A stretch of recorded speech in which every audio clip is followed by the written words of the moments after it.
Dr. Amara Lewis had navigated every kind of turbulence the sky could throw at her, but nothing prepared her for Captain Elias Barrow blocking her path at the gate, looking her up and down, and questioning whether she belonged in the VIP line. The whispers spread fast, passengers assuming she was lying, cutting the line, pretending to be someone she wasn't. And when Elias publicly challenged her credentials for the third time, the entire cabin watched, waiting for her to break. But Captain Barrow had made one critical mistake. He didn't know that the quiet woman in jeans and a sweatshirt wasn't just another passenger. She was the director of the Federal Aviation Administration, and today he was about to learn exactly what happens when assumptions meet consequences. Just before we get back to it, I'd love to know where you're watching from today, and if you're enjoying these stories, make sure you're subscribed. The terminal hummed with the usual chaos of a Friday afternoon. Travelers rushed past with rolling suitcases, their faces buried in phones or fixed on departure boards. Gate 23B served a small regional carrier, the kind that connected mid-sized cities to major hubs with aging aircraft and tight schedules. Dr. Amara Lewis stood near the window, watching ground crews load luggage into the belly of the plane that would take her home. She looked nothing like a government director. Her dark jeans were worn at the knees, her gray sweatshirt faded from too many washes, and her natural hair was pulled back in a simple ponytail. A canvas messenger bag hung from her shoulder, stuffed with conference materials she hadn't bothered to organize. After 3 days of international aviation meetings in Montreal, Amara had earned a right to dress down. The suits and pearls could wait until Monday. At 39, Amara had learned that power didn't need announcement. Her appointment as director of the Federal Aviation Administration had made headlines 6 months ago, but she deliberately kept a low profile since then. Too much attention brought too many assumptions. She preferred to watch, listen, and learn before making her presence known. Today was supposed to be simple. Catch her connecting flight, get home to Virginia, and spend the weekend reading reports in pajamas. Her phone buzzed with an email from her deputy. She scanned it quickly, typed a brief response, then tucked the phone back in her pocket. The FAA badge was there too, pressed against her hip in its leather case.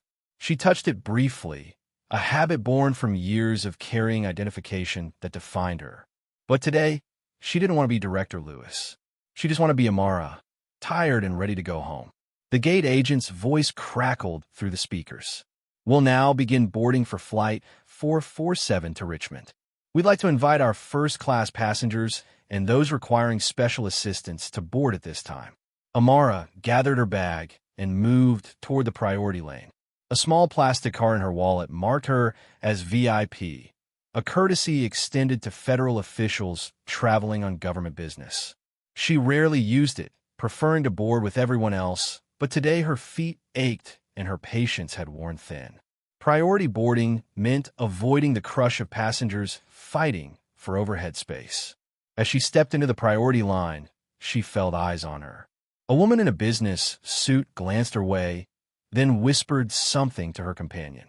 An older man in khakis frowned as Amara moved past. She'd felt this particular weight before, the silent question that followed her in spaces where people expected someone different, someone lighter, someone else. The whispers grew louder as she approached the podium. Is she supposed to be there? A voice murmured from the general boarding area. Another replied, probably thinks she's special. Amara kept her expression neutral, her shoulders relaxed. Years of navigating predominantly white professional spaces had taught her that reacting only confirmed their suspicions. Silence, she'd learned, was its own form of power. The gate agent, a young woman with blonde hair, pulled into a tight bun, looked up as Amara handed over her boarding pass. The agent's smile flickered, her eyes darting between the pass and Amara's face. This is for priority boarding, she said, her voice hesitant. I know, Amara replied evenly. The agent hesitated, glancing toward the jet bridge where a tall man in a pilot's uniform stood speaking with a flight attendant. Let me just verify something. She picked up a phone, her fingers fumbling with the handset. Amara waited, keeping her breathing steady. She knew this dance. The unnecessary verification, the extra scrutiny. The assumption that her presence in certain spaces required explanation. She could end it now by showing her badge, but something stubborn in her refused. She shouldn't have to prove herself just to board a plane. The pilot turned from his conversation, his eyes landing on Amara with immediate assessment. Captain Elias Barrow carried himself with the particular confidence of a man accustomed to being obeyed. His uniform was crisp, his graying hair perfectly styled, his jaw set in an expression that suggested he'd already made up his mind about whatever he was looking at. He strode toward the podium with purposeful steps, his shoes clicking against the terminal floor. "Is there a problem?" he asked the gate agent, though his eyes remained fixed on Amara. "No, sir, I was just—" the agent began. Elias stepped directly into Amara's path, positioning himself between her and the jet bridge entrance. His smile was polished but cold, the kind service workers give customers they don't quite trust. "Ma'am, are you sure you're in the right line?" The question hung in the air, heavy with implication. Around them, other passengers had stopped to watch. Amara met his gaze without flinching, her voice calm and clear. "Yes, I'm sure. Priority boarding is for first-class passengers and our VIP members," Elias continued, as if explaining something complicated to a child. "The general boarding line is just over there." He gestured toward the crowded area where dozens of passengers waited. "I have priority boarding," Amara said, holding up her pass. Elias barely glanced at it. Instead, he looked her up and down, taking in her casual clothes, her worn sneakers, her simple appearance. His expression said everything his words didn't. "Right. Well, every day we have people who try to push their way to the front. I'm sure you understand, we have to maintain order." The gate agent shifted uncomfortably, her hand still clutching the phone. She looked like she wanted to disappear into the floor. Amara could feel the stares of other passengers, could sense their judgment mixing with curiosity. Some probably thought she was causing a scene. Others might have recognized the injustice, but chose comfort over confrontation. A small voice cut through the tension. "Why is he talking to her like that?" Amara turned slightly to see a boy watching from a seat near the gate. He looked about 12, with brown skin and close-cropped hair, wearing a backpack decorated with military patches. His face showed confusion and something else, recognition of unfairness when he saw it. "Marcus, honey, mind your business," an elderly woman sitting nearby whispered, but the boy didn't look away. Elias cleared his throat, drawing Amara's attention back. He leaned toward the gate agent and muttered, just loud enough for Amara to hear, "Every single day, someone tries this." Then, louder, "Ma'am, I'm going to need you to step aside so we can verify your boarding status." The gate agent's fingers trembled as she scanned Amara's pass again. The system beeped its approval, the same sound it had made for every other VIP passenger. She's cleared for priority boarding, Captain," the agent said quietly, her voice apologetic in a way that made Amara's stomach tighten. The apology wasn't for the delay. It was for existing in a space where she apparently didn't belong. Elias frowned, clearly unsatisfied with this resolution. He studied Amara's pass as if it might reveal itself as a forgery under sufficient scrutiny.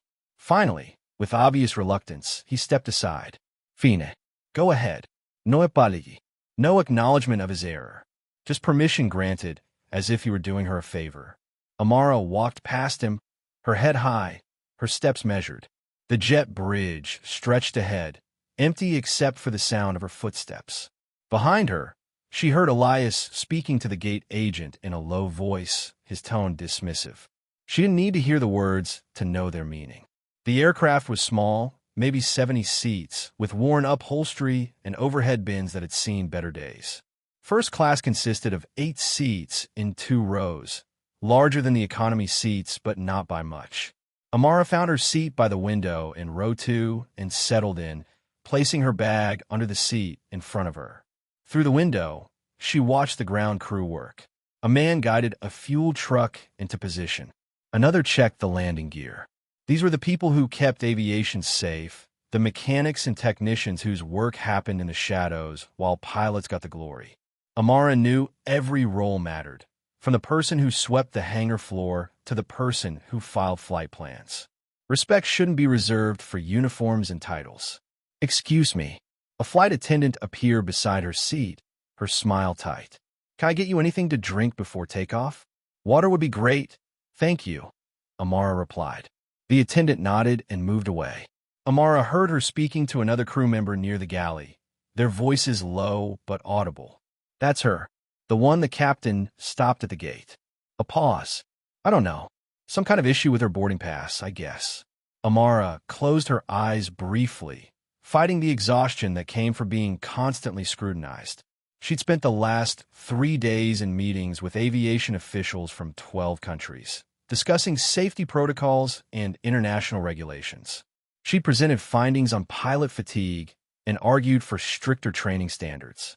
She defended her positions against skepticism and pushback, maintaining composure even when her expertise was questioned.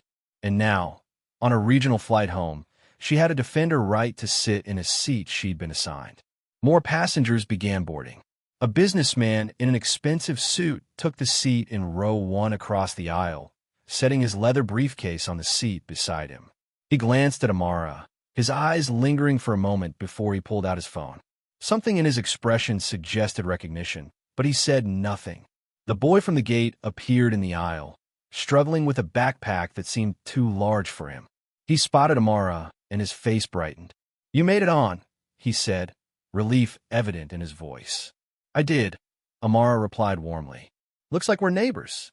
The boy checked his boarding pass, then slid into the seat across the aisle from her in row 3. "I'm Marcus," he said, extending his hand with formal politeness that seemed beyond his years. "Amara." She shook his hand, noting the firmness of his grip. "Traveling alone? Going to visit my mom. She's stationed at Fort Lee." Pride filled his voice. "She flies helicopters. Black Hawks. That's impressive," Amara said, and meant it. "Must be exciting having a pilot for a mom." "It's pretty cool," Marcus admitted. "She says the most important thing about flying is respecting the machine and the people who depend on you." He paused, his expression growing serious. That captain at the gate, he wasn't very respectful. Before Amara could respond, a voice echoed through the cabin from the forward galley. "Did you see how she tried to cut the line? Unbelievable." The speaker was a middle-aged woman settling into row 5, her voice carrying despite her attempt at discretion. "Some people think they're more important than everyone else." Her companion, a man in a polo shirt, nodded agreement. "Probably pulled strings somehow. My wife works for an airline. She says people try to scam VIP status all the time." Amara felt Marcus tense beside her. The boy's hands curled into fists, his jaw tight. She caught his eye and gave a small shake of her head. "It's okay," she mouthed, but it wasn't okay. It was the accumulation of 1,000 small cuts, each one leaving a mark invisible to everyone but those who bore them. It was being questioned in spaces where others moved freely. It was having your credentials doubted, your presence challenged, your worth measured by appearance rather than achievement. The businessman in row 1 shifted in his seat, turning slightly toward the gossiping passengers. His expression had hardened, his earlier neutrality replaced with something that looked like disapproval. But like Amara, he remained silent, watching the scene unfold without intervention. More passengers filed past, their carry-ons bumping against seats. A few glanced at Amara with curiosity, their minds clearly working through the scene they'd witnessed at the gate. She could see them trying to reconcile her casual appearance with her VIP status, their confusion written plainly on their faces. Through the cockpit door, left open during boarding, Amara could see Elias Barrow settling into the captain's seat. A woman with dark hair pulled into a low bun sat beside him in the first officer's position, her movements efficient as she checked instruments and reviewed paperwork. Their voices drifted into the cabin, Elias' tone carrying an edge of irritation. "Entitled passengers thinking they can push their way to the front," he said, making no effort to keep his voice down. "It's gotten worse every year. Everyone wants special treatment." The first officer, whose name tag read Dana Whitlock, glanced toward the cabin, her expression unreadable.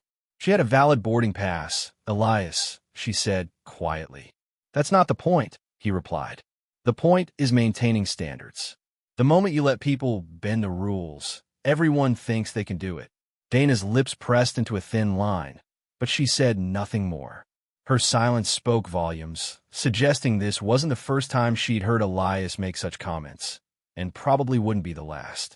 She returned her attention to the flight checklist, her shoulders rigid with tension. The flight attendant who'd taken Amara's drink order reappeared with a plastic cup of water. She set it on the tray table with a tight smile, then hurried away before Amara could thank her. The crew's discomfort was palpable, each of them moving through the cabin with forced cheerfulness that didn't quite mask their unease. As the final passengers boarded, the woman who'd been gossiping earlier made her way to the lavatory at the front of the cabin. As she passed Amara's row, she stumbled slightly, catching herself on the armrest. "Oh, excuse me," she said, her tone dripping with false sweetness. "Didn't see you there." Amara met her eyes steadily. "No problem." The woman continued to the lavatory, and Marcus leaned across the aisle. "That wasn't an accident," he whispered. "Probably not," Amara agreed. "But responding to rudeness with more rudeness doesn't solve anything." "So what do you do?" Marcus asked, genuine curiosity in his voice. Amara considered the question. "You remember who you are. You remember why you're here. And you don't let other people's assumptions change how you see yourself." Marcus nodded slowly, processing her words. "My mom says something similar. She says when people underestimate you, they give you an advantage." "Your mom sounds very wise," Amara said. The businessman in row 1 turned in his seat, making brief eye contact with Amara. Something passed between them, an unspoken acknowledgement. He'd been watching, listening, understanding. But like Amara, he was waiting, measuring the situation before deciding how to respond. His patience suggested experience with moments like these. The cabin door closed with a heavy thunk, sealing them all inside. A flight attendant moved through the aisles checking seatbelts and overhead bins. The intercom crackled to life with a pre-recorded safety announcement, the voice cheerful and automated. Through the cockpit door, now partially closed, Amara watched Dana going through her checklist with methodical precision. The first officer's competence was evident in every movement, her hands steady on the controls. Elias, by contrast, seemed distracted, his attention divided between the instruments and something on his phone. As the plane began its pushback from the gate, the intercom crackled again. This time, Elias' voice filled the cabin, smooth and authoritative. "Good afternoon, folks. This is Captain Barrow speaking. Welcome aboard Flight 447 with service to Richmond. We're looking at clear skies and smooth air today, so we should have you on the ground, right on schedule." He paused, and Amara could have sworn she heard a hint of smugness creep into his tone. "We do appreciate everyone's patience during our minor complications at the gate. Keeping everything running smoothly requires cooperation from all our passengers." Several heads turned toward Amara. The message was clear. She had been the complication, the delay, the problem that required patience from everyone else. Marcus' face flushed with anger. Amara reached across the aisle and touched his arm gently. "It's okay," she said softly. But Marcus shook his head. "It's not fair. You didn't do anything wrong." "You're right," Amara agreed. "But fairness isn't always immediate. Sometimes it takes time to reveal itself." In the cockpit, Dana shot Elias a sharp look, her mouth set in a hard line. She said something Amara couldn't hear, but Elias waved her off dismissively, his attention already moving to the next task. The plane taxied toward the runway, its engines building to a steady rumble. Amara watched the terminal slide past her window, thinking about the conference she'd just left. She'd sat in rooms full of aviation professionals, most of them men, most of them white, and she'd commanded respect through expertise and quiet authority. She'd made decisions that would affect millions of travelers, signed policies that would shape the industry for years to come. And yet here, dressed in jeans and a sweatshirt, without her title and credentials on display, she was just another black woman whose presence required explanation. The businessman in row 1 caught her eye again. This time, he gave a small nod, as if acknowledging something unspoken between them. Amara returned the gesture. He knew who she was, or at least suspected. His recognition was subtle but certain. The engines roared as the plane reached the runway threshold, but before they could begin their takeoff roll, the aircraft suddenly slowed and came to a stop. The intercom clicked on, Elias' voice filling the cabin with forced casualness. "Folks, we're going to have a brief delay here. Air traffic control needs us to hold for a moment. We'll be on our way shortly." Amara watched through the window as another aircraft passed overhead on approach. Standard procedure, nothing unusual. But in the cabin, the pause created restless energy. Passengers shifted in their seats, checking watches and phones. Elias emerged from the cockpit, his expression businesslike, but his eyes carrying that same edge of authority from the gate. He scanned the cabin as if conducting an inspection, his gaze settling on occupied seats with the assessment of someone looking for problems. "Folks, while we're holding, I need to address a quick seating concern," he announced, moving down the aisle. His path led him directly toward Amara's row, his stride purposeful. He stopped beside her seat, looking down with that same controlled smile from earlier. "Ma'am, I need to verify something. Are you sure you're supposed to be in this seat?"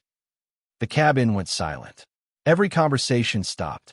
Every passenger turned to watch. Amara looked up at him, her expression calm despite the heat rising in her chest. "Yes, I'm sure. I'm going to need to see your boarding pass again," Elias said, his voice loud enough to carry. "We've had some issues today with seating assignments, and I want to make sure everything is correct before we take off." The implication was clear. She was the issue. She was the mistake that needed correcting. Amara reached into her bag and pulled out not just her boarding pass, but the small leather wallet that held her VIP card. She handed both to Elias without a word. Around her, passengers leaned forward, craning their necks to see what would happen next. Elias took the items with theatrical slowness, examining them as if they were documents requiring forensic analysis. He held the VIP card up to the light, turned it over, studied the magnetic strip. His performance was deliberate, designed to suggest he was doing his job with exceptional thoroughness rather than targeting one passenger with suspicion. Dana appeared at the cockpit door, her face tight with frustration. "Elias," she called, her voice sharp with warning. "Let it go."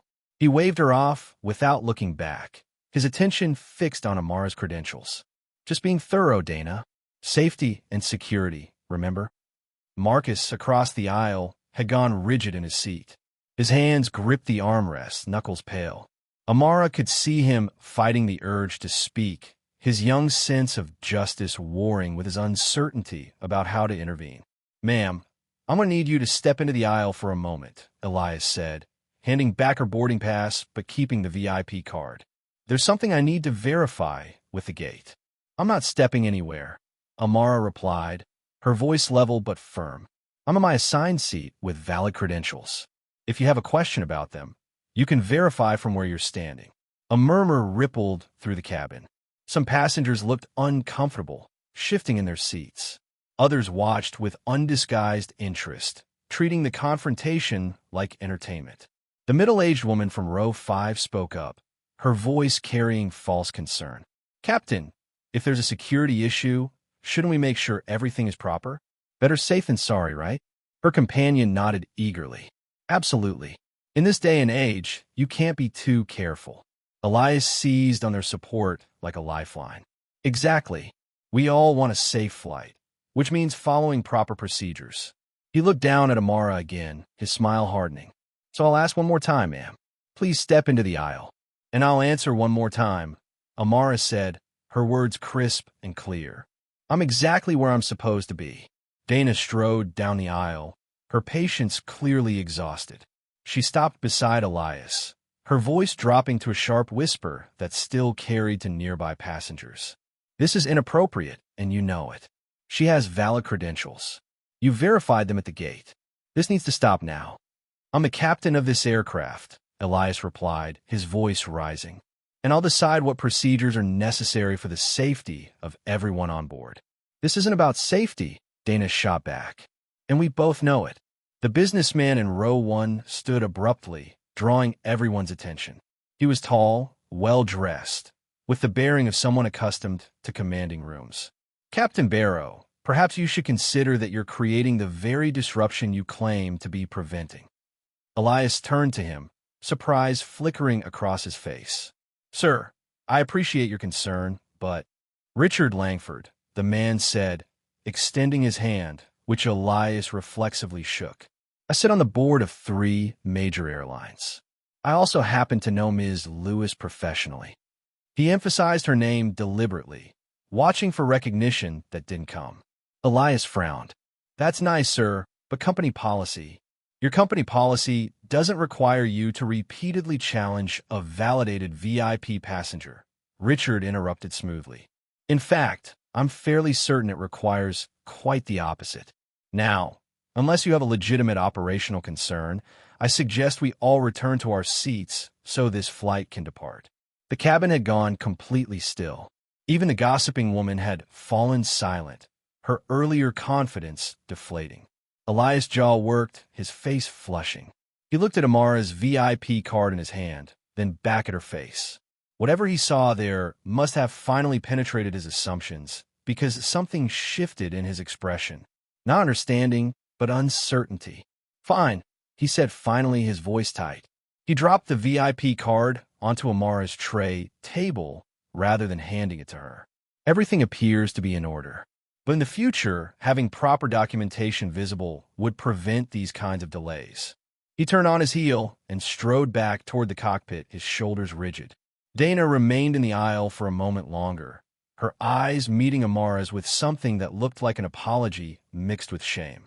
"I'm sorry," Dana said quietly, so only Amara could hear. "That wasn't right."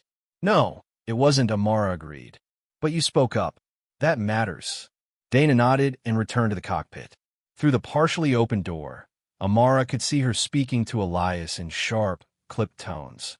His responses were equally heated, but the door closed before she could hear more. Marcus leaned across the aisle, his voice trembling with anger. "That was so wrong. Why did he keep doing that? You showed him your pass already." "Sometimes people see what they expect to see rather than what's actually there," Amara said gently. "They make assumptions based on how someone looks instead of who they actually are."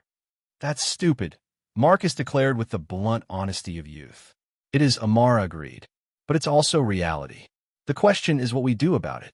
Richard Langford settled back into his seat, but not before pulling a business card from his wallet. He stood and walked back to Amara's row, extending the card. "I meant what I said. If you need a witness to what happened here, you call me." Amara took the card, noting the elegant lettering, "Richard Langford, Strategic Aviation Consulting." On the back, he'd written in neat script, "I'll vouch when you decide it's time." "Thank you," she said simply. He returned to his seat as the engines roared to life again. The plane began to move, finally cleared for takeoff. Amara tucked Richard's card into her bag, next to her badge, these 2 pieces of evidence side by side. A flight attendant moved through the cabin one final time, checking that everything was secure. When she reached Amara's row, she paused. "I'm sorry about the delay," she said, her voice barely audible. "Sometimes things get complicated." "It's not your fault," Amara replied. But as the attendant moved away, Amara heard her whisper to a colleague near the galley, "Did you see what just happened? We need to write that up." The other attendant nodded, glancing toward the cockpit with worry. "He's done this before. Always with someone he decides doesn't belong." Their words carried just far enough for Amara to hear, confirming what she'd already suspected. This wasn't an isolated incident or a simple misunderstanding. It was a pattern, a habit, a choice Elias made repeatedly with passengers he deemed unworthy of the space they occupied. The plane accelerated down the runway, engines screaming. Amara felt the familiar lift as the wheels left the ground, that moment of suspension between earth and sky. Usually, it filled her with a sense of possibility. Today, it just felt like the inevitable continuation of a conflict that had started the moment she'd walked into the terminal. As they climbed through the clouds, the intercom crackled one more time. Elias' voice came through, smooth and professional, as if the last 20 minutes hadn't happened. "Folks, we've reached our cruising altitude of 28,000 feet. Looks like smooth sailing from here. Flight attendants, you're free to move about the cabin." Smooth sailing. The words would have been funny if they weren't so darkly ironic. The seatbelt sign dinged off. Around the cabin, passengers began to relax, pulling out books and tablets, adjusting their seats. The tension gradually dissipated for everyone except those who understood what they'd witnessed. Marcus remained alert, watching Amara with concern. Richard Langford opened his laptop but kept glancing back, his earlier neutrality replaced with protective vigilance. The flight attendants moved through the cabin with forced smiles, their earlier whispered conversation still hanging in the air. And in the cockpit, visible through the occasional opening of the door, Dana and Elias sat side by side in rigid silence. Whatever words they'd exchanged after his confrontation with Amara had created a chasm between them, one that wouldn't easily be bridged. Amara pulled out her leather notebook, the one she carried everywhere, and opened to a blank page. She wrote 3 words in careful script: observe, listen, remember. Then she added a 4th: document. The flight was less than an hour long. Already, 20 minutes had passed. By the time they landed in Richmond, this would be over. Elias would disembark, probably congratulating himself on maintaining order. Most passengers would forget the incident before they reached baggage claim. But Amara wouldn't forget, and neither would Marcus, Richard, Dana, or the flight attendants who'd seen this pattern before. Outside her window, the sky stretched endlessly in all directions, brilliant blue and cloud-dotted. Somewhere up here, Amara thought, the rules were supposed to be simple. Physics didn't care about race or gender or assumptions. An aircraft flew because of lift and thrust, drag and weight. The fundamentals of aviation were pure, absolute, indifferent to everything except the laws of nature. But the people who flew the aircraft, who filled the seats, who made the rules and enforced them, they brought all their biases and prejudices with them, 30,000 feet above the ground. The plane hit a patch of light turbulence, bouncing gently. Amara's water sloshed in its cup. Marcus gripped his armrests, then relaxed when the ride smoothed out. First time flying? Amara asked. No, I fly all the time to see my mom, Marcus replied. But I never saw anything like what happened today. Then you've been lucky, Amara said. A lot of people aren't. Will you report him? Marcus asked. The captain, I mean. Amara considered the question carefully. What do you think I should do? Marcus thought for a moment, his young face serious. My mom says if you see something wrong and don't speak up, you're part of the problem. But she also says you have to pick your battles because you can't fight every fight. Your mom is very wise, Amara said again. So which do you think this is? A battle worth fighting? Yeah, Marcus said without hesitation. Because if he did it to you, he'll do it to someone else. Maybe someone who doesn't have people to stick up for them, like Mr. Langford did for you. Amara smiled, impressed by his insight. That's exactly right. Sometimes we fight not just for ourselves, but for everyone who comes after us. She looked down at her notebook, at those 4 words she'd written. The page would fill with more notes before this flight ended. She was certain. Every detail mattered. Every witness counted. Every piece of evidence will be necessary. Because Captain Elias Barrow had made a choice today, one he probably thought was insignificant. He'd seen a black woman in casual clothes and decided she didn't belong in VIP. He'd challenged her credentials, questioned her presence, and made a spectacle of his suspicion. What he didn't know, what he couldn't have known because he'd never bothered to look beyond his assumptions, was that Amara Lewis was exactly the person who could hold him accountable. The FAA badge rested in her pocket, warm against her hip. She hadn't needed to use it yet. Part of her hoped she wouldn't have to. But as the flight continued, and she watched the crew move through their duties, as she saw Dana's stiff posture and heard Elias' self-satisfied voice over the intercom, Amara knew that hope was fading. Some lessons could only be taught through consequences. And some people only learned when authority they respected forced them to look at their own behavior with honest eyes. The clouds parted below, revealing patchwork fields and winding rivers. They'd be descending soon, beginning their approach to Richmond. The flight would end, passengers would scatter, and life would continue. But for Captain Elias Barrow, Amara thought, the real turbulence was just beginning. He just didn't know it yet. The aircraft leveled off at cruising altitude, the engines settling into a steady hum that usually brought Amara comfort. Today, that sound just reminded her of how much longer she'd be trapped in this aluminum tube with a captain who'd already demonstrated his character. She closed her notebook and stared out the window, watching the landscape shrink below. The intercom crackled, breaking the relative peace that had settled over the cabin. Dana's voice came through, professional and clear. "Captain, we're receiving updated routing instructions from air traffic control. There's restricted airspace ahead due to military exercises." A pause, then Elias' voice, irritated and loud enough to carry into the cabin through the open cockpit door. "What? Since when? Nobody told us about this during briefing." "It's a recent activation," Dana replied evenly. "I'm adjusting our course now. Should add about 8 minutes to our flight time." Through the gap in the cockpit door, Amara could see Elias lean forward in his seat, his shoulders tense. His voice rose, frustration bleeding through. "The FAA changes rules every single day. Half of them don't even make sense. They sit in their offices making decisions without understanding what it's like up here." Dana's response was quieter, measured. "Some of those decisions save lives, Elias." "Yeah, and some of them are just bureaucrats justifying their paychecks," he shot back. Amara's jaw tightened. She'd spent years in aviation, first as an engineer, then in regulatory roles, working her way up through determination and expertise. Every regulation she'd helped craft came from accident investigations, near misses, and hard lessons written in blood. The idea that people like Elias dismissed that work as bureaucratic nonsense made her anger burn hotter. Marcus glanced at her, picking up on her tension. "You okay?" he whispered. She managed a small smile. "Just listening." The plane banked slightly as Dana executed the course correction. Her handling was smooth, professional, the kind of flying that came from genuine skill rather than just accumulated hours. Amara recognized excellence when she saw it. Dana Whitlock was a pilot who understood that aviation demanded respect. Respect for the machine, the weather, the regulations, and the people whose lives depended on her decisions. Elias, by contrast, seemed to view flying as an extension of his ego.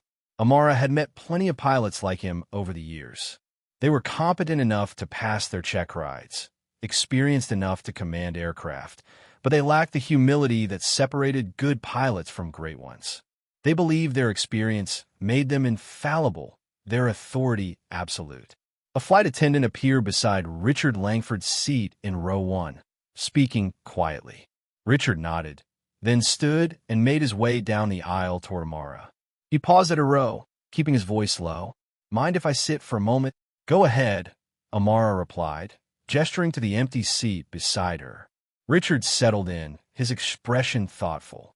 "I want you to know something. I've flown over 2 million miles in my career. I've seen a lot of things at 30,000 feet, but what happened today was beyond the pale. Unfortunately, it's not as rare as it should be," Amara said. "No, it's not," Richard agreed. "But here's what makes this different. I know your last name. I know your position, and I suspect you have the power to do something about this." He paused, studying her face. "The question is whether you will." Amara met his gaze steadily. "You're very perceptive, Mr. Langford." "Richard, please." "And perceptive comes with the territory when you've spent 30 years in aviation consulting." He smiled slightly. "I've sat in enough FAA meetings to recognize the name Dr. Amara Lewis when I see it on a VIP manifest. And yet you said nothing at the gate," Amara observed. "Because sometimes the most powerful thing we can do is watch how situations unfold," Richard said. "If I'd intervened immediately, Barrow might have backed down without revealing his true character. But now we've all seen exactly who he is when he thinks no one important is watching." A soft chime interrupted them. The intercom clicked on again, Dana's voice calm but firm. "Captain, we're getting an automated systems alert. Hydraulic pressure fluctuation in the secondary system. Nothing critical, but worth monitoring." Elias' response was sharp. "I see it. It's probably just a sensor glitch. We've had issues with that gauge before. Still protocol to document it," Dana said. I know the protocol, Dana. I've been flying these routes while you were still in flight school. The exchange hung in the air, heavy with condescension. Richard shook his head slowly.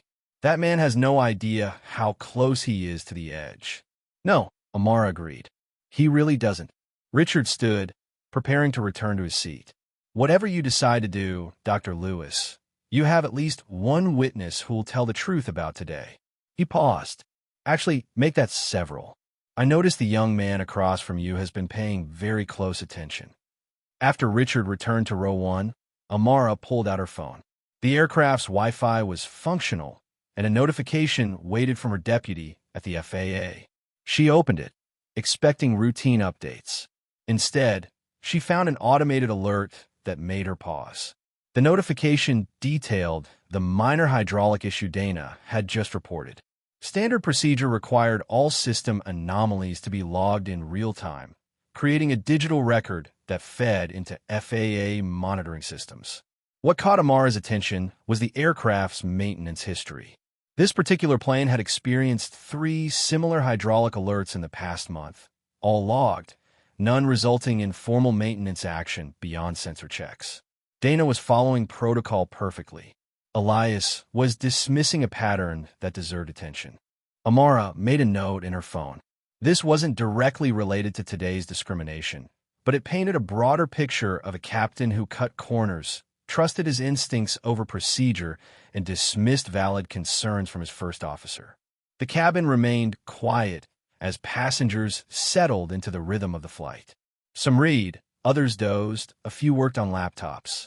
The woman from row 5 who'd been so quick to support Elias earlier now seemed focused on her phone, occasionally glancing toward Amara with an expression that might have been embarrassment. Marcus pulled out a book, but kept stealing glances at the cockpit.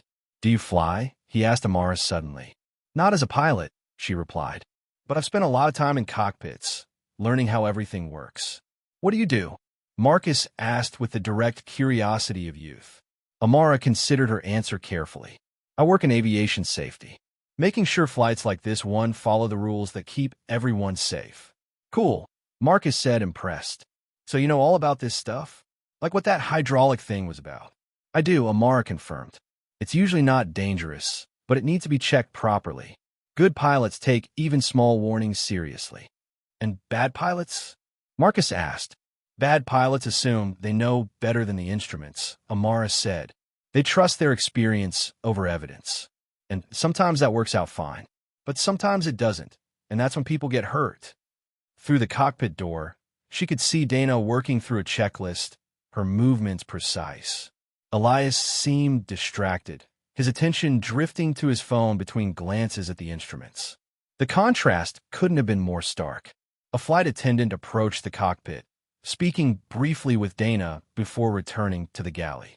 Amara caught the attendant's eye as she passed, noting the worry creasing the woman's forehead. Something was happening beyond the passenger's awareness. Tensions building in the confined space of the cockpit. The plane hit a patch of turbulence. Nothing severe, but enough to rattle cups and cause a few nervous murmurs. Dana's voice came over the intercom immediately. "Folks, we're experiencing some light chop. Nothing to worry about, but please return to your seats and fasten your seatbelts." Elias added his own announcement moments later, his tone carrying an edge. "And for those in the VIP section who aren't used to this kind of flying, turbulence is completely normal. No need for concern." Marcus' eyes widened. "Did he just—" "Yes," Amara said quietly. "He did." Richard Langford turned in his seat, catching Amara's eye. His expression said everything. This man is digging his own grave, and he doesn't even realize he's holding the shovel. In the cockpit, Dana's body language had shifted from professional to rigid.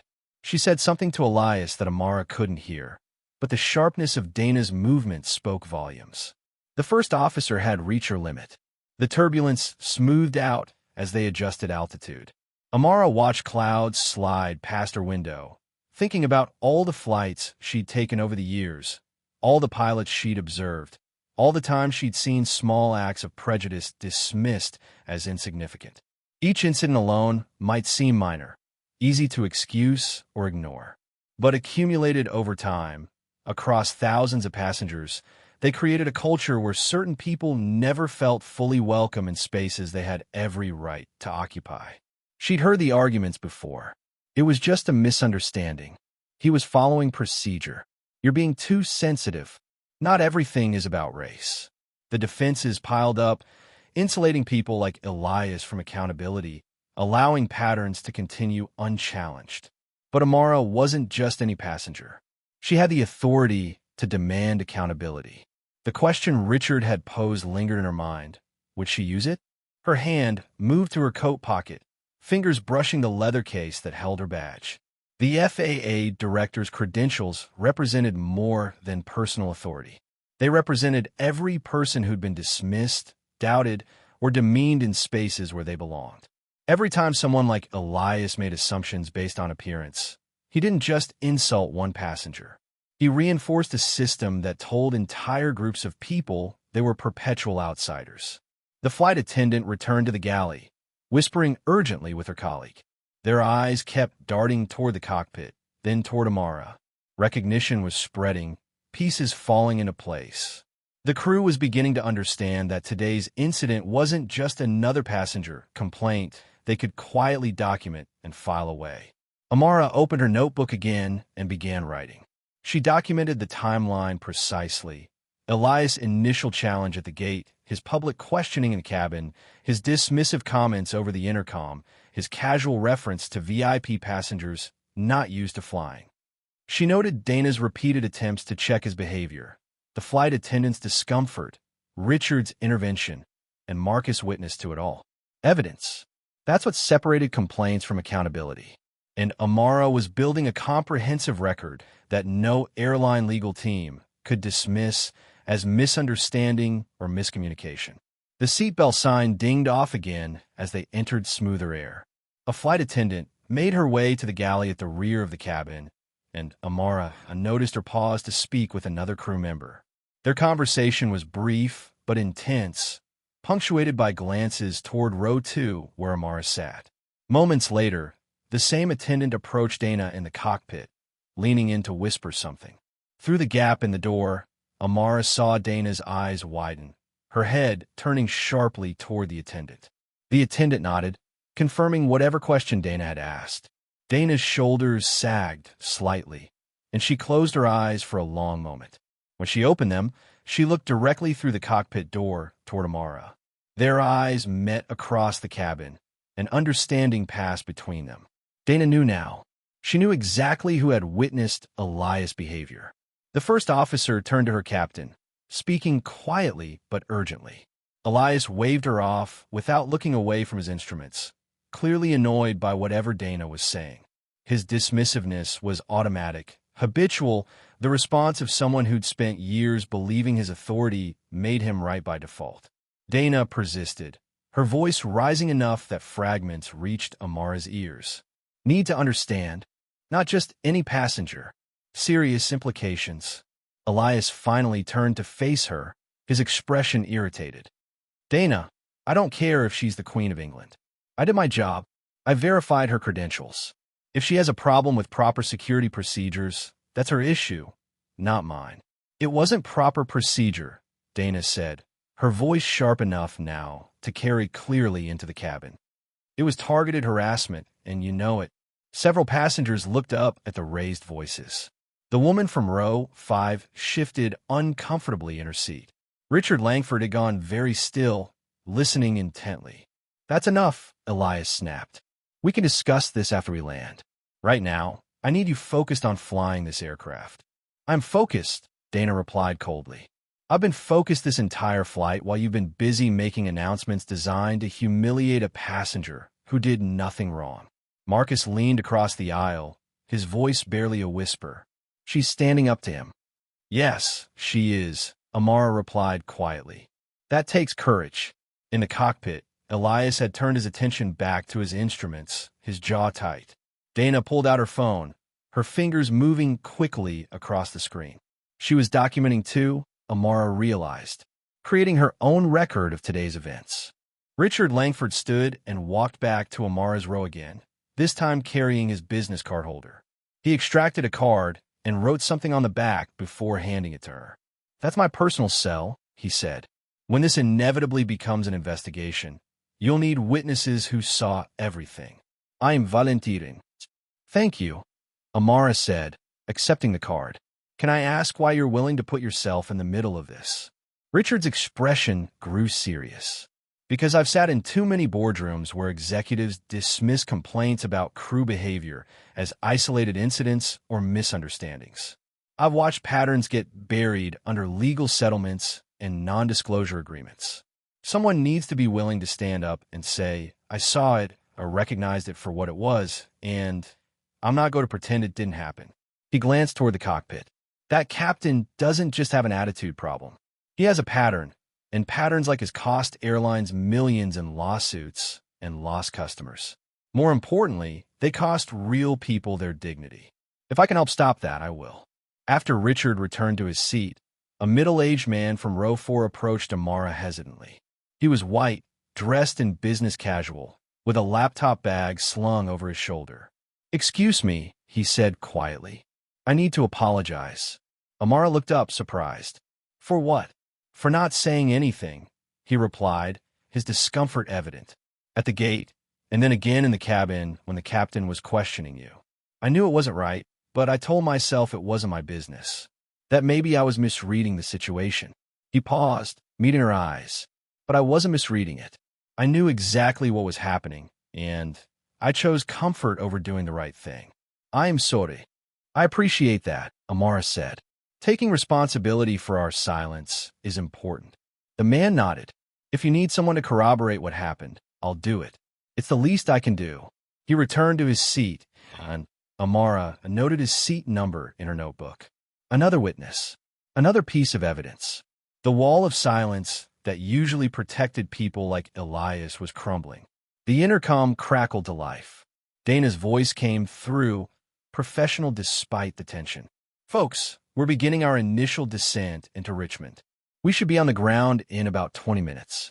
Please make sure your seatbelts are fastened and tray tables are up and locked. Elias added his own announcement, his tone forcefully cheerful. Hope everyone enjoyed the flight today. For those keeping score, we're actually going to arrive 5 minutes early despite our earlier delay. Not bad for crew that some folks might think doesn't know what they're doing. The dig was barely veiled, his wounded pride seeping through his professional facade. Marcus shook his head in disbelief. He just can't stop, can he?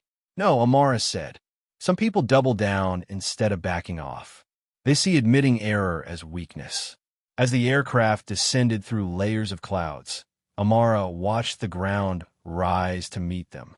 Richmond spread out below, the James River winding through the city like a silver thread. Somewhere down, there was her car in long-term parking, her apartment waiting with its stack of unread reports, her life ready to resume its normal patterns. But normal had shifted today. What should have been a simple flight home had become something else entirely, a crystallizing moment that demanded response. She'd spent her career advocating for fairness in aviation, fighting to make the industry more equitable, more accountable, more conscious of its biases.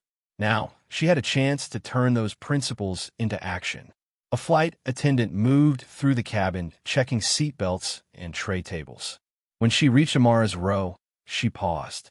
Ma'am, when we land, would you be willing to speak with the gate supervisor? There's been a request. Of course, Amara replied. The attendant nodded, relief evident in her expression. Thank you, and I'm sorry for what happened today. All of us are. The plane broke through the final cloud layer, and the airport came into view. Runways stretched across the landscape, marked with lights that guided aircraft safely to ground. From up here, everything looked ordered and purposeful, a carefully designed system where everyone knew their role. But systems were only as good as the people operating them.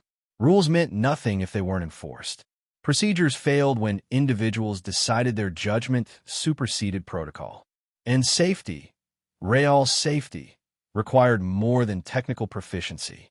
It required respect for every person touched by the system. The landing gear deployed with a heavy thunk. The plane's nose tilted downward, the angle of descent increasing. Amara felt the familiar pressure in her ears as altitude decreased rapidly. In the cockpit, Dana's voice came through the headset speakers clearly, walking through the landing checklist with precise professionalism. Elias responded to each item, his voice clipped. The tension between them filled the small space, a storm barely contained. The runway rushed up to meet them. Wheels touched pavement with barely a bump, Dana's skilled hands bringing them down smoothly. The engines reversed thrust with a roar, and the aircraft slowed steadily. Perfect landing technique, textbook execution. As they taxied toward the gate, Elias made his final announcement. Welcome to Richmond, where the local time is 4:15. Thank you for flying with us today, and we hope to see you again soon. Dana said nothing. Her silence spoke louder than any words could. The plane rolled to a stop at the gate. The jetway extended with mechanical precision, connecting aircraft to terminal. The seatbelt sign dinged off, and passengers began gathering their belongings with the usual post-flight shuffle. But Amara noticed something unusual. A ground supervisor stood at the jetway door, speaking urgently into a radio. His expression was tense, his eyes scanning the aircraft windows as if searching for someone specific. Marcus gathered his backpack, excitement building now that he was close to seeing his mother. "Thanks for talking to me during the flight," he said to Amara. "You made it less weird." "You're welcome," Amara replied warmly. "You're a good kid, Marcus. Don't lose that sense of fairness. The world needs more people who speak up when they see injustice." "My mom says the same thing," Marcus said proudly. Passengers began filing toward the exit. Richard Langford collected his briefcase and paused at Amara's row one final time. "The ball's in your court now," he said quietly. "Whatever you decide, I respect it. But just so you know, that man shouldn't be in command of an aircraft. Not with that attitude." "I agree," Amara said simply. As passengers deplaned, the ground supervisor stepped aboard, his eyes immediately finding Amara. His face went pale, color draining so quickly she thought he might faint. He grabbed his radio and spoke rapidly, his voice urgent but too quiet for her to hear. Elias emerged from the cockpit, his swagger fully restored now that the flight was complete. He'd handled the technical aspects of flying without incident. In his mind, that probably meant the day had been a success. He had no idea that his world was about to shift on its axis. The supervisor intercepted Elias before he could walk down the jetway. "Captain Barrow, we need you to wait here for a moment. There's a situation that requires your attention." "What situation?" Elias asked, annoyed. "I've got another flight to catch tonight. I don't have time for situations." The supervisor glanced at Amara, who was gathering her things with deliberate slowness. "It's regarding a passenger incident that was reported during the flight." Elias cut himself off, his eyes rolling. "Let me guess. Someone complained that I actually enforced boarding procedures. Unbelievable." He shook his head, his confidence unshaken. "Fine. Let's get this over with so I can explain how I was just doing my job." Dana appeared behind him, her flight bag slung over her shoulder. Her expression was carefully neutral, but Amara caught the slight nod she gave the supervisor. Dana had already spoken with ground operations. She made sure the airline knew something significant had happened on this flight. The supervisor's radio crackled, and he listened intently to whatever message came through. His eyes widened, and he looked at Amara with something approaching panic. "Director Lewis," he said, his voice suddenly formal. "Would you be willing to come with me to the operations office? We have a private conference room where we can discuss today's events." The words hung in the air like a bomb with a lit fuse. Elias froze mid-step. His head turned slowly toward Amara, confusion written across his features. "Director?" he repeated. "Director of what?" Amara stood, slinging her messenger over her shoulder. She reached into her coat pocket and pulled out the leather badge case, letting it fall open in her palm. The gold FAA director's credentials caught the cabin lights, gleaming with unmistakable authority. "Director of the Federal Aviation Administration," she said calmly, meeting Elias' eyes directly. "I believe we have quite a bit to discuss, Captain Barrow." For the first time all day, Elias had absolutely nothing to say. His mouth opened, then closed. His face cycled through confusion, disbelief, and finally, dawning horror as the full weight of his mistakes crashed down on him. Marcus, still in the aisle waiting to deplane, let out a quiet whoa. Richard Langford, already halfway down the jetway, turned back with a slight smile. He'd known this moment was coming. He tried to warn Elias with his intervention, tried to give the captain a chance to course correct. But some people only learned through consequences. Dana stepped forward, positioning herself beside Amara.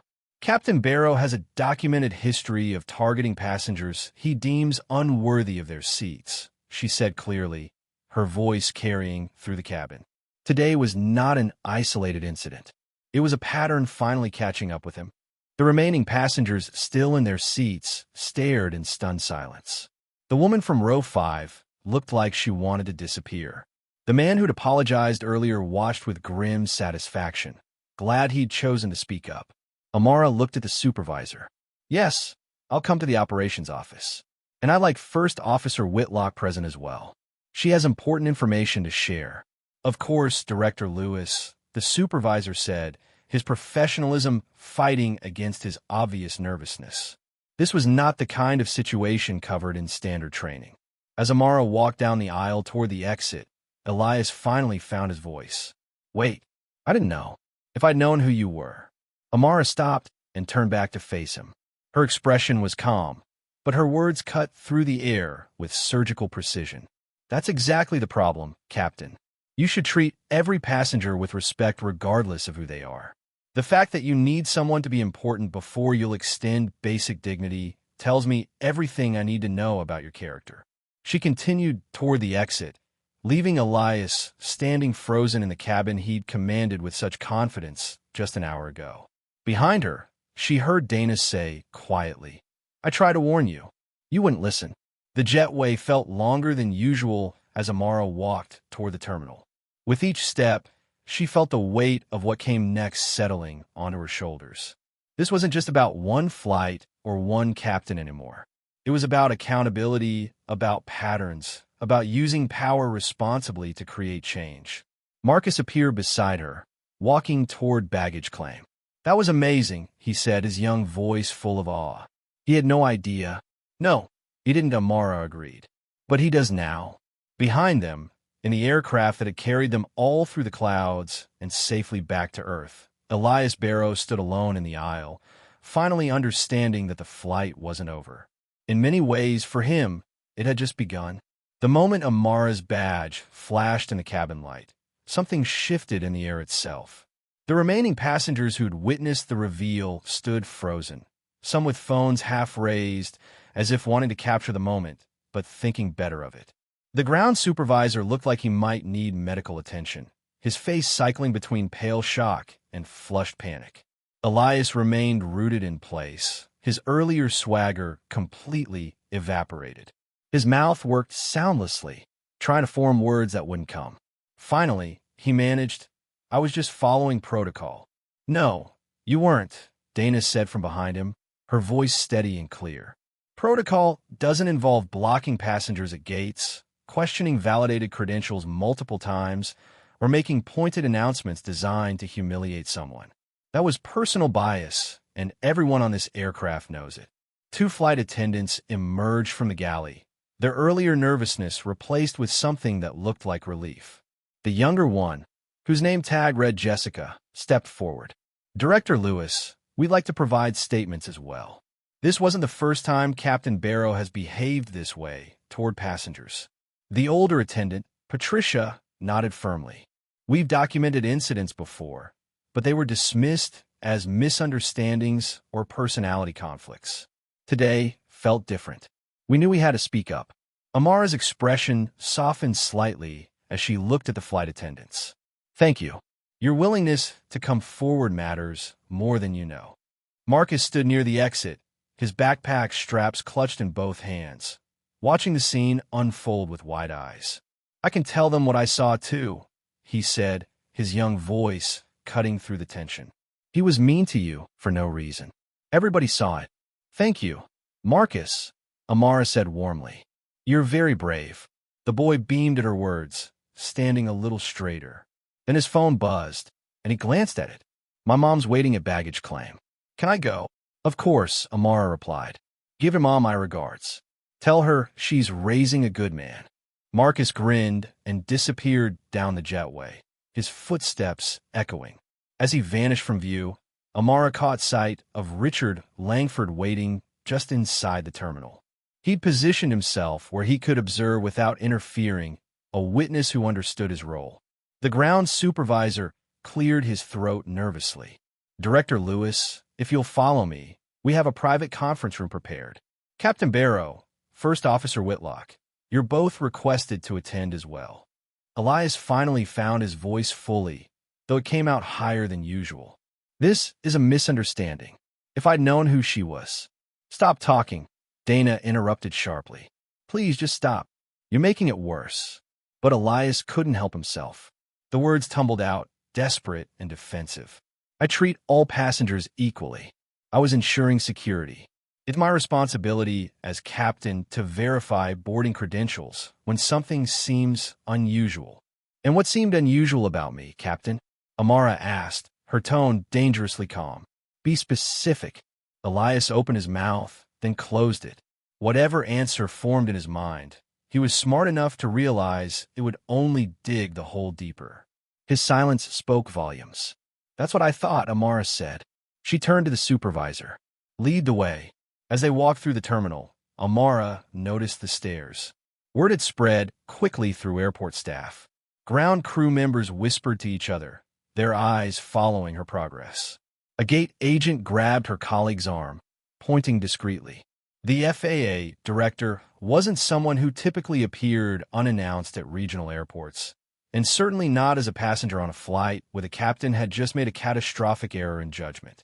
Richard fell into step beside Amara as they walked. I've already contacted my attorney, he said quietly. She's drafting a witness statement, and I've reached out to 3 board members at other airlines. They'll want to know about this. You work fast, Amara observed. I've been in aviation long enough to know when something significant is happening, Richard replied. This story will spread through the industry by morning. Better to get ahead of it with facts. The conference room was small and windowless, with a rectangular table and 8 chairs. A water pitcher sat in the center, condensation beading on its surface. The supervisor gestured for everyone to sit, then stationed himself by the door as if worried someone might try to escape. Amara took a seat at the head of the table and set her badge case on the surface where everyone could see it. The gold credentials caught the fluorescent lighting, impossible to ignore.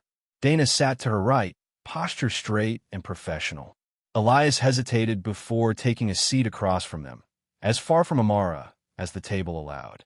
Before we begin, Amara said, pulling out her phone, I want to be clear about something. This conversation will be documented. I'm recording audio for the record. Does anyone object? No one spoke.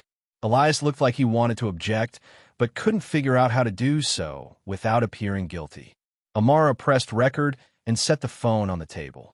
This is Dr. Amara Lewis, Director of the Federal Aviation Administration. Present are Captain Elias Barrow, First Officer Dana Whitlock, and Airport Operations Supervisor. She paused, looking at the supervisor. Thomas Green, he supplied nervously. Thomas Green, Amara continued. We're here to discuss events that occurred on Flight 447 from Montreal to Richmond on today's date. Captain Barrow, I'm going to ask you some questions. You're not required to answer, but your responses or lack thereof will be part of the official record. Elias shifted in his seat, his hands clasped tightly on the table. I think I should have union representation before answering questions. That's your right, Amara acknowledged. However, I'm not conducting an employment investigation. I'm gathering information about potential violations of federal aviation regulations regarding passenger treatment and crew conduct. Whether you answer now or later, these questions will be asked. She pulled out her notebook, flipping to a page filled with her careful documentation. Let's start simple. How many VIP passengers boarded through the priority line today? Elias frowned, caught off guard by the straightforward question. I don't know. Several. Approximately how many? Amara pressed. Maybe 5 or 6. And how many of those passengers did you personally stop and question about their boarding status? The trap was obvious now, but Elias had no escape route. Just one. Me, Amara stated flatly. Out of 6 VIP passengers, I was the only one whose credentials you questioned. Can you explain why? Elias' jaw worked. Your boarding pass seemed. I thought there might be an error in the system. What about my boarding pass suggested an error? Amara asked. It scanned properly at the gate. The agent confirmed it. What specifically made you suspicious? Silence stretched between them. Elias stared at his hands, unable or unwilling to articulate what they both knew. Nothing about her boarding pass had seemed wrong. Only her appearance had triggered his suspicion. Dana leaned forward, her voice cutting through the tension. I can answer that question if Captain Barrow won't. I've flown with him for 2 years. I've seen him stop and question passengers before, always with the same justification about maintaining standards. And I've noticed a pattern in which passengers receive that extra scrutiny. Dana, don't, Elias said, his voice pleading now rather than commanding. I have to, Dana replied, meeting his eyes with steady resolve. I should have spoken up sooner. I told myself it wasn't my place, that maybe I was reading too much into things. But today made it clear. This isn't about security or protocol. It's about bias. Amara turned to Dana. You mentioned a pattern. Can you elaborate? Dana pulled out her phone and opened a document. I started keeping notes 6 months ago after a particularly troubling incident. Captain Barrow stopped a Hispanic family in first class, insisting their tickets must be wrong because they were dressed too casually. It turned out the father was a tech executive whose company had paid for the upgrades. She scrolled through her notes. 3 months ago, an elderly black woman with a VIP pass was questioned so extensively she missed the flight. A month later, a young Asian businessman was asked repeatedly if he was sure he could afford the seat. Each time, Captain Barrow claimed he was just being thorough. Those are completely different situations, Elias protested. I was checking for ticket fraud. It happens all the time. Does it? Amara asked. Because according to industry statistics, ticket fraud at airport gates is extremely rare. Most fraud is detected during online booking or at check-in kiosks. By the time someone reaches the gate with a scanned boarding pass, the system has already validated them multiple times. She pulled up data on her own phone. Last year, out of tens of millions of passengers, fewer than 200 cases of boarding pass fraud were detected at gates nationwide. That's a success rate of 99.9999% for the automated systems. So why did you feel the need to override that system specifically for me? The question hung in the air, unanswerable without admitting the truth Elias desperately wanted to avoid. His face had gone red, whether from shame or anger, Amara couldn't tell. Probably both. I want to be clear about something, Amara continued, her voice measured and professional. This isn't about revenge or humiliation. This is about accountability. Every person who steps onto an aircraft deserves to be treated with dignity and respect regardless of how they look, what they're wearing, or what assumptions a crew member might make. She looked directly at Elias. You made a series of choices today, Captain. You chose to block my path at the gate. You chose to question my credentials repeatedly. You chose to make announcements designed to embarrass me in front of other passengers. Each of those choices violated not just airline policy, but the fundamental principle that aviation serves everyone equally. Thomas Green, the supervisor, had been taking notes frantically. Director Lewis, I want to assure you that this airline takes all passenger complaints seriously. We have strict policies against discrimination. Do you? Amara asked, turning her attention to him. Because according to First Officer Whitlock, complaints have been filed before. What happened to them? Green's pen stopped moving. I'm not directly involved in complaint resolution. That's handled by our passenger relations department. Who answers to whom? Amara pressed. Where do those complaints go? Are there investigations? Reviews of crew conduct? Or do they get filed away with a standardized apology letter and perhaps a flight voucher? The supervisor's silence was answer enough. Dana spoke up again. I filed a formal concern 8 months ago about Captain Barrow's conduct toward passengers. I was told it would be reviewed by a crew oversight committee. I never heard anything back. When I followed up, I was told the matter had been resolved internally. Resolve how? Amara asked. No idea, dan replied. There is no investigation that I'm aware of. No interview with me about what I'd witnessed. Nothing changed. Amara made notes on her phone, her expression hardening. This wasn't just about one pilot's behavior. It was about institutional failure, about systems that protected employees over passengers, about complaints that disappeared into bureaucratic black holes. Captain Barrow, Amara said, I'm going to ask you 3 questions. I want you to think carefully before answering, because your responses will be part of the official FAA record. Elias nodded slowly, his earlier defiance completely gone. First question, did you verify anyone else's VIP boarding status today, besides mine? No, Elias admitted quietly. Second question, what specifically about my appearance or behavior made my credentials seem suspicious to you? Elias stared at the table. Seconds ticked past in silence. Finally, barely audible, he said, nothing specific, just instinct. Instinct, Amara repeated. And what does your instinct tell you about other passengers? The businessman in the expensive suit?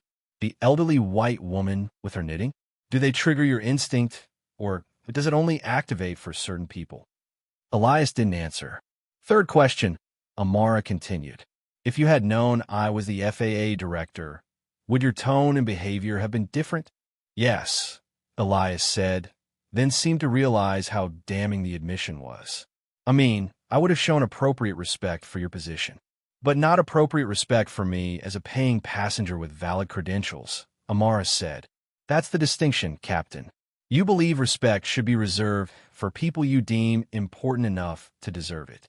Everyone else has to earn it by meeting your unspoken standards. She leaned back in her chair, letting the weight of her words settle. Here's what's going to happen. I'm recommending a comprehensive review of this airline's passenger treatment protocols and complaint resolution procedures. The FAA will conduct an independent investigation into today's events. Thomas Green paled. An FAA investigation? Yes, Amara confirmed. We take civil rights violations in aviation very seriously. Additionally, I'll be recommending mandatory bias training for all crew members, not just at this airline, but industry-wide. What happened today exposed systemic problems that go far beyond one flight. She turned to Dana. First Officer Whitlock, your integrity and professionalism today were exemplary. You tried repeatedly to check Captain Barrow's behavior. You documented concerns. You spoke truth even when it was uncomfortable. That's the kind of leadership aviation needs. Dana's eyes glistened, but she blinked back tears. Thank you, Director Lewis. I only wish I'd spoken up sooner. You're speaking now, Amara said gently. That's what matters. And your testimony will ensure this pattern doesn't continue. Elias finally looked up, his face haggard. What happens to me? That's not my decision, Amara replied. The airline will conduct its own internal review. But I can tell you that your actions today violated federal regulations regarding passenger treatment. There will be consequences, both from the airline and potentially from the FAA. She paused, studying him carefully. I want you to understand something, Captain. This isn't about destroying your career. It's about preventing you from destroying anyone else's dignity. Every time you make assumptions about passengers based on their appearance, you tell them they don't belong. You reinforce systems of exclusion that aviation has fought for decades to dismantle. Her voice softened slightly, though it lost none of its authority. You're not a bad person, Captain Barrow, but you have biases you haven't examined, and those biases affect how you treat people. That's not acceptable in a position of authority, especially one where people's safety and comfort depend on you. Elias nodded slowly, something breaking in his expression. It wasn't quite remorse yet, but it was the beginning of understanding. I never thought of it that way, he said quietly. I just thought I was doing my job. That's the problem, Amara replied. You thought your job was to police who belongs in certain spaces. Your actual job is to fly the aircraft safely and treat every passenger with equal respect. Today, you failed at the second part. A knock at the door interrupted them. Thomas Green opened it to reveal a woman in a business suit, her expression professionally neutral, but her eyes sharp with intelligence. I'm Jennifer Howard, Senior Counsel for the airline. I was contacted about a situation requiring legal presence. Come in, Amara said. We're just finishing up. Jennifer entered, taking in the scene quickly.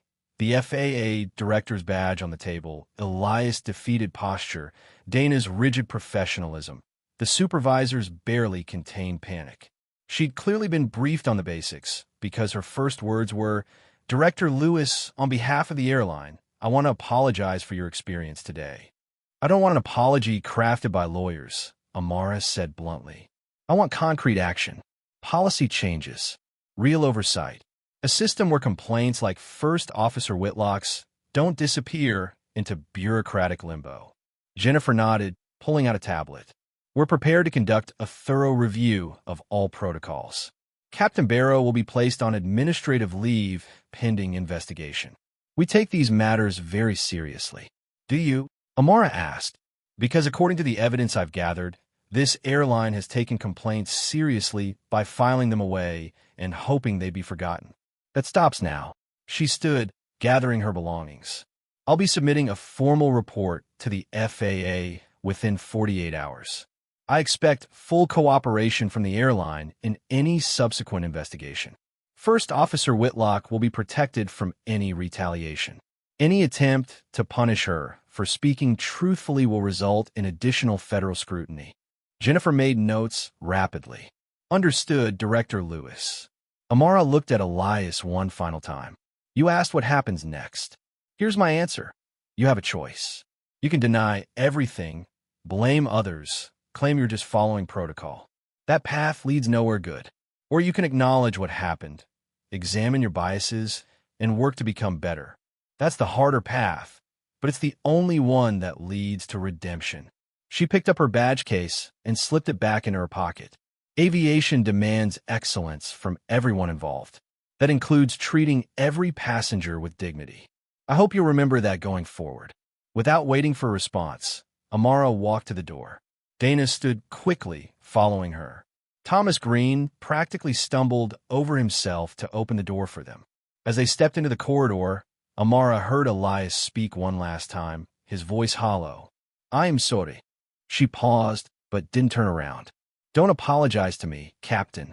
Apologize to every passenger you've ever made feel unwelcome in a space they had every right to occupy. Apologize to your crew for putting them in positions where they had to choose between their conscience and their careers. And then do better. The door closed behind them, sealing Elias in the conference room with Jennifer and Thomas, where the real consequences of his choices would begin. In the corridor, Dana let out a long breath. Thank you for standing up not just for yourself, but for all of us who've witnessed this behavior and felt powerless to stop it. You weren't powerless, Amara said. You documented everything. You spoke truth. That takes tremendous courage. Don't diminish what you did today. Richard Langford appeared at the end of the corridor, his timing impeccable as always. How did it go? Exactly as it needed to, Amara replied. Change is uncomfortable, but it's necessary. The three of them walked toward the terminal exit, where normal airport life continued around them. Families reunited at baggage claim. Business travelers rushed to make connections. The ordinary rhythms of aviation carried on, indifferent to the small revolution that had just occurred in a windowless conference room. But Amara knew that ripples from today would spread far beyond this airport. Stories would be told. Policies would change. Crew members would think twice before making assumptions about passengers based on appearance. The sky had rules, and those rules existed for everyone. Today, Captain Elias Barrow had learned that lesson the hard way, and the rest of the aviation industry was about to learn it too. By the time Amara reached her apartment that evening, the video had already begun its viral journey across the internet. Someone had posted the footage from a gate, showing Elias blocking her path, his condescending smile, his theatrical inspection of her credentials. The caption was simple. Pilot questions black woman's right to board first class. Wait for the ending. The video had been viewed 300,000 times in 4 hours. By morning, that number would multiply tenfold. Amara watched it once on her phone, seeing herself through the camera's eye. Calm, composed, refusing to be diminished by Elias' assumptions. She looked exactly like what she was a woman who knew her worth and wouldn't apologize for occupying space she'd earned. The comment section was a battlefield. Some praised her dignity under pressure. Others questioned why she hadn't immediately shown her credentials. A few insisted the whole thing was overblown, that Elias had just been doing his job. But the dominant narrative was clear. People recognized injustice when they saw it, and this video captured it perfectly. Hashtags multiplied across social media platforms. Hashtag #VIPaulBlack trended alongside hashtag #RespectTheDirector and hashtag FlyingWhileJudged. Aviation industry forums lit up with debates. Current and former flight attendants shared their own stories of witnessing pilot bias. Passengers came forward with similar experiences, their voices finally finding an audience. Amara's phone rang constantly. Her deputy called with updates on media requests. Dozens of outlets wanted interviews. Her press secretary wanted to schedule a statement. The Secretary of Transportation left a voicemail offering full support. Even the White House Communications Office reached out, asking if she needed assistance managing the story. She declined them all. The video spoke for itself, and silence sometimes carried more power than words. Let people draw their own conclusions. Let the aviation industry reckon with what the footage revealed. Her job wasn't to perform for cameras, but to ensure the system changed. Late that night, as the video passed 2 million views, Amara received an unexpected email. The sender was Elias Barrow. The subject line read simply, "No excuses." She hesitated before opening it, unsure what to expect. An attack? A legal threat? More justifications wrapped in corporate language? Instead, she found something different. "Director Lewis, I've watched the video 17 times tonight. Each viewing makes me more ashamed. I see my face, my tone, my certainty that I was right. I see a man who thought his authority gave him permission to judge who belongs where. I was that man. Maybe I still am, but I don't want to be anymore. I know apologies don't fix what I did. I know I can't undo the humiliation I caused you or the pattern of behavior I've demonstrated over years. But I want you to know I'm starting counseling tomorrow. I've enrolled in bias training.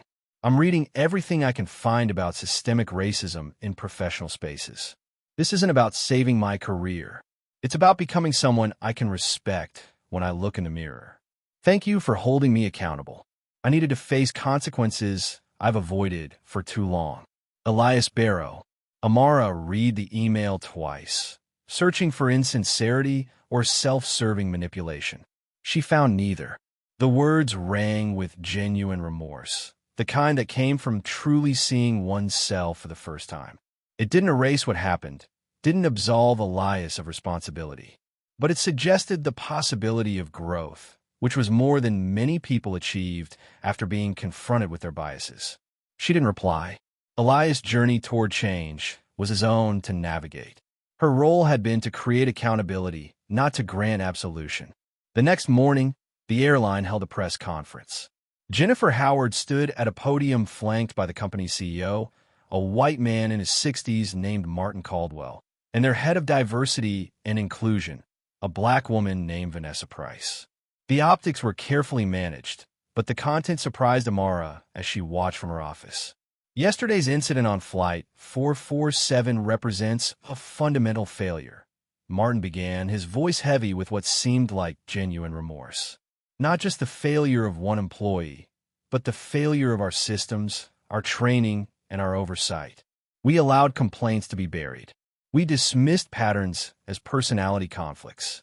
We prioritized operational efficiency over passenger dignity. He paused, looking directly into the cameras. That ends today. We're implementing immediate changes. Every crew member will undergo comprehensive bias training, facilitated by outside experts. We're establishing an independent passenger advocacy office with direct reporting to the board of directors. And we're conducting a full review of every complaint filed in the past 5 years to identify patterns we should have addressed long ago. Vanessa Price stepped forward. "I want to speak directly to passengers who've experienced discrimination while flying. Your complaints matter. Your experiences are valid. We failed you by not creating systems where you felt safe reporting mistreatment. We're changing that. A hotline will be established by end of week, staffed by trained advocates who will ensure every complaint receives genuine investigation. The press conference continued for 40 minutes, fielding questions about Elias' employment status, administrative leave pending investigation, and about whether the changes would extend beyond one airline. Jennifer Howard confirmed they were working with industry partners to develop unified standards, acknowledging that discrimination wasn't limited to their company. Dana Whitlock appeared at the conference, introduced as an example of the courage they wanted to encourage in all employees. She spoke briefly but powerfully about the importance of speaking up, of refusing to accept behavior that violated core values. "I stayed silent too long," she admitted. "I told myself it wasn't my place to challenge a captain's authority. But silence enables harm. I should have spoken up sooner." Her honesty resonated. By afternoon, Dana's portion of the press conference had been clipped and shared widely, praised for its authenticity. Aviation forums discussed her extensively, with many pilots, particularly women and minorities, sharing how her words validated their own experiences, challenging authority when necessary. Richard Langford used his influence strategically. He contacted colleagues at major airlines, aviation insurance companies, and pilot training organizations. Within 72 hours, he'd helped convene an industry working group focused on passenger treatment standards. His pitch was simple. Discrimination wasn't just morally wrong, it was expensive. Lawsuits, settlements, reputation damage, and lost customers cost airlines millions annually. Addressing bias wasn't charity, it was smart business. The working group scheduled its first meeting for the following month, with participation from the FAA, airline executives, pilot unions, and civil rights organizations. Amara would co-chair, lending federal authority to the initiative. Real change moved slowly, but the machinery was now in motion. Marcus sent Amara a text message 3 days after the flight. "My mom saw the video. She says you handled it like a boss. She also says I can visit FAA headquarters anytime. Can we set that up?" Amara smiled at her phone, typing a quick reply. "Absolutely. I'll have my assistant reach out to your mom to schedule. Looking forward to showing you around." She thought about Marcus often, about his instinctive recognition of injustice, his refusal to accept behavior others dismissed as normal. He represented hope, a generation learning early to question assumptions, to speak up for fairness, to see people rather than stereotypes. If aviation could nurture that perspective, the industry would be better for it. The viral video eventually slowed its spread, replaced by news stories and controversies. But its impact lingered. Flight crews became more conscious of their language and assumptions. Passengers felt more empowered to report mistreatment. Airlines updated policies with genuine urgency rather than performative gestures. 3 weeks after the incident, Amara attended an aviation safety conference where she was scheduled to deliver a keynote address. As she walked through the convention center, people approach her constantly. Some to offer support, others to share their own stories of discrimination in professional spaces. A young black woman training to be a pilot thanked her for making the industry safer. An older white captain admitted he'd never considered how his assumptions might affect passengers until seeing the video. But the most meaningful conversation happened in a quiet corner of the exhibition hall, where Dana Whitlock stood examining a display about new navigation technology. She'd been invited to the conference as a speaker, her profile rising in the industry as an example of principled leadership. "Director Lewis," Dana said when she noticed Amara approaching, "I wanted to thank you again. The airline promoted me to chief training pilot for crew professionalism. They're building an entire department around passenger relations, and I get to help design the training programs." "That's wonderful," Amara replied genuinely. "You earned it through courage and integrity. Those qualities make great leaders." Dana's eyes shone with emotion. "I spent 2 years watching Elias treat passengers poorly, telling myself it wasn't my responsibility to intervene. Then you showed me what real strength looks like, maintaining dignity under attack, refusing to diminish yourself, holding power accountable without cruelty. I want to teach that kind of leadership." They talked for 20 minutes about the training programs Dana envisioned, about how to help crew members recognize their biases before those biases harm passengers. Dana's enthusiasm was infectious, her commitment clear. She transformed from a silent witness to an active change agent, using her experience to prevent future harm. 6 months after Flight 447, Amara stood in the FAA headquarters auditorium, addressing an assembly of aviation professionals gathered for the launch of new passenger rights initiatives. The room held airline executives, pilot union representatives, flight attendant associations, and civil rights advocates. The energy was different than usual conferences, focused, urgent, committed. Aviation has always been about pushing boundaries, Amara began, her voice carrying clearly through the space. We conquered distance, speed, and altitude. We made the impossible routine. But technological advancement means nothing if we can't also advance how we treat each other at 30,000 feet. She outlined the new initiatives: mandatory bias recognition training for all crew members, standardized complaint procedures across airlines, passenger advocacy offices with independent oversight, and enhanced protections for employees who reported discriminatory behavior. The regulations had teeth. Airlines failing to comply would face significant fines and increased federal scrutiny. These changes didn't emerge from bureaucratic planning, Amara continued.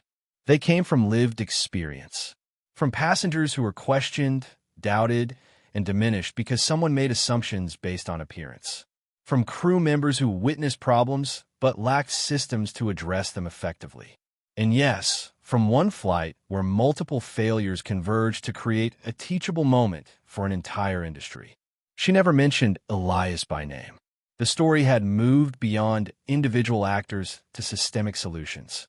What mattered now was preventing future incidents, not relitigating past ones. After the presentation, Marcus arrived with his mother, Captain Latoya Williams, still in her Army uniform. Amara had invited them to tour FAA headquarters as promised. Marcus' excitement was palpable as she showed them through air traffic control simulators, safety testing laboratories, and the Emergency Response Coordination Center. "This is so cool," Marcus breathed, watching technicians test flight recorder data. "I want to work here someday." "Then work toward it," Amara encouraged. "Study hard. Stay curious. Never let anyone convince you that you don't belong somewhere you've earned the right to be." Latoya pulled Amara aside while Marcus was absorbed in examining an aircraft engine display. "Thank you for what you did," she said quietly. "Not just for yourself, but for my son. He talks about you constantly. You showed him that dignity and strength aren't contradictory, that you can stand up for yourself without losing composure or humanity." "He was brave that day, too," Amara replied. "He recognized injustice and spoke up. That takes character many adults never develop." "He learned it from watching people like you," Latoya said. "Every time someone with power uses it responsibly, they create a template for the next generation. You're shaping how Marcus will lead when it's his turn." The tour ended at Amara's office, where she gave Marcus a FAA patch and a signed photo of a Boeing 787. "Keep these," she told him.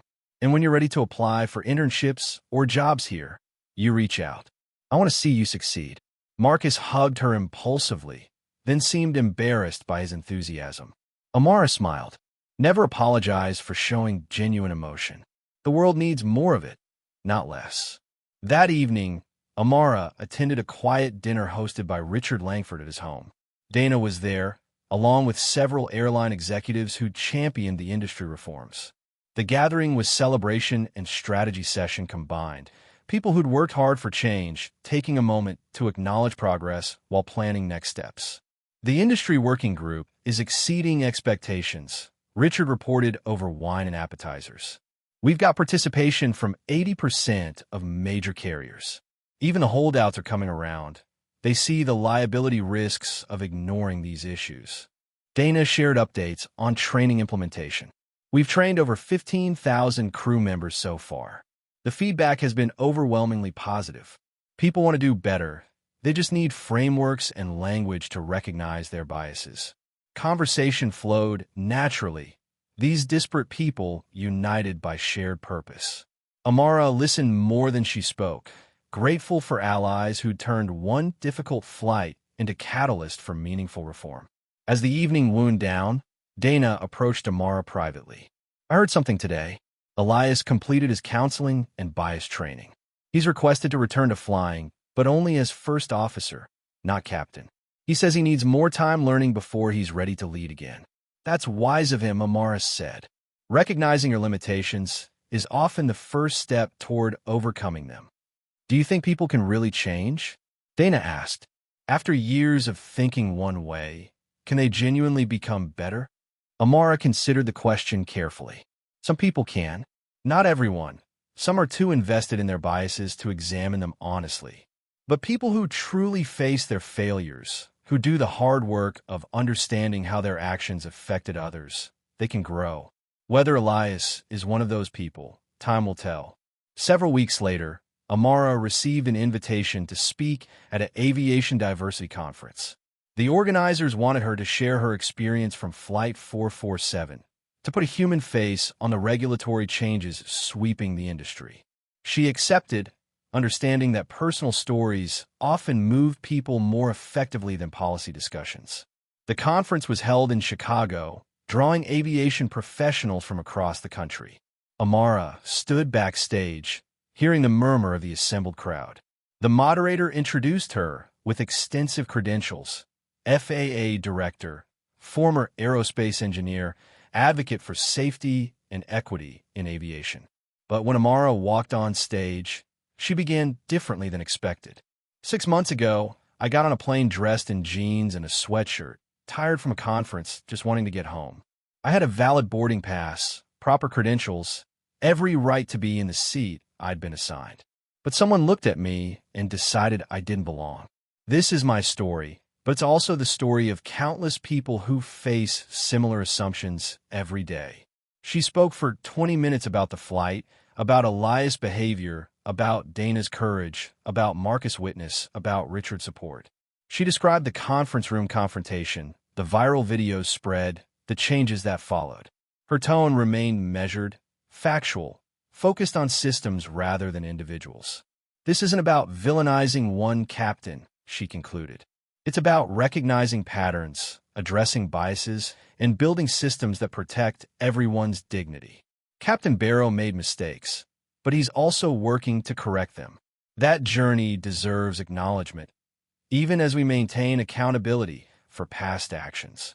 The standing ovation lasted nearly 2 minutes. Afterward, people lined up to speak with her, sharing stories, asking questions, expressing gratitude for speaking truth about experiences many had endured silently. A young black woman, maybe 25, approached near the end. "I'm in pilot training," she said nervously.